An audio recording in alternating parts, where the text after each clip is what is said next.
Today is another day of a lot of video conferences at work, still trying to uh, continue, not exactly business as usual, but being realistic actually in terms of where we will end for the month. Um, I think the temperature of my Facebook is just over the roof. It was on fire. Like the posts are just on fire. And I think this is also the time where people are starting to make a stand, and considering that most of the working class were pushed to either work from home or stay at home, we are really glued to our laptops, and we can see a lot of things on the internet. We can see it from different platforms like Facebook, YouTube, and the news, which is also in streaming, comes like on a regular schedule that we can actually wait for. And now, as soon as the news comes out, everybody just has something to say. The good thing about it is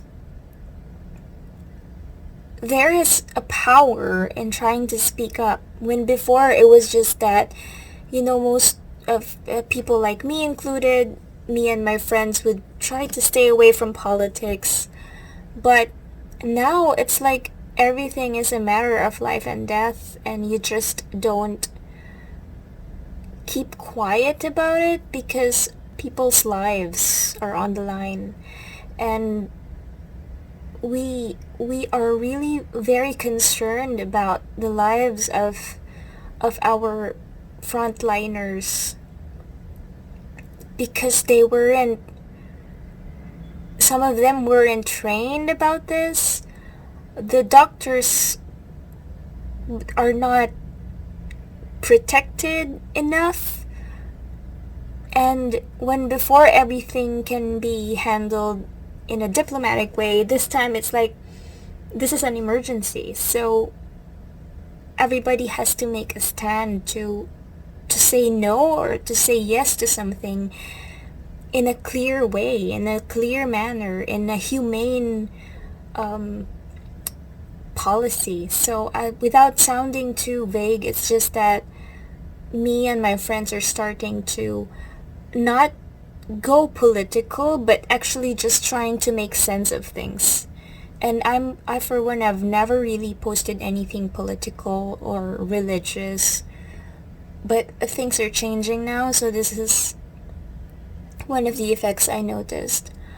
I'm also trying to not to get depressed about the situation. I'm still very hopeful that we will pull through, even if the Philippines is, of course, nothing compared to the first world countries. But I guess there's a lot of good news as well coming out, and that is enough to actually make me feel good and positive still. It rained today, it seems like, because the the ground is wet and I can see it from my window. There's still some cars going around, but they're very few, and it's true when they say that you can clearly see the skyline and the city line.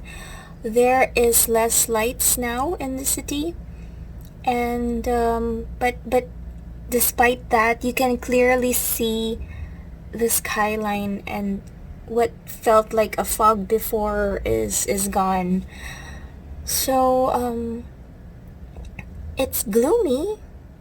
I mean, before, all the buildings around me would have their lights on regardless of the time. Either it's a residential building or an office that has a night shift. Now it's like most of the offices, you can now tell which buildings are housing offices because they don't have lights anymore. Nothing much for now. Trying to keep my spirits up. Still opening my Christmas lights from time to time. Putting on some music. And yeah. In my head,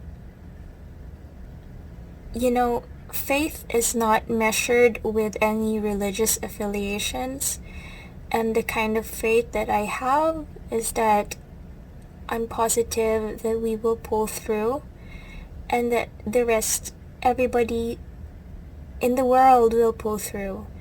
So we're also praying for not just for the recovery of the people who are suffering right now, but also the frontliners, that they get some rest, or they can still continue the fight. And also hopeful about the vaccines, the cure. I mean, everybody here in the Philippines is rooting for the goodness to come out of this. Until tomorrow. Forgot to shout out the person's name who inspired me to make a lockdown diary. Tina. I used to call her Tina G, but now she's Tina V. She's in somewhere outside the Philippines. I'm gonna link her Instagram handle right here. So I'm also rooting for her safety. And she's also doing something like this. So people from all over the world, feel free to share what's going on at your end. Love to hear from you guys.